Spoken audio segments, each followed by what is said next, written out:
Ayaw na mag-minor. Ayaw na magbinor. Ayaw na. Pero ngayon, okay na naman. Pero ganun.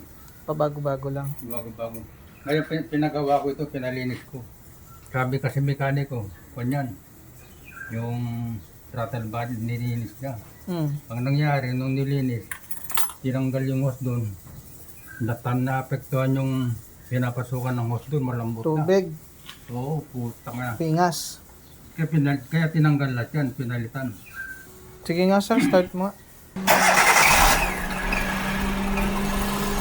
Ang baba.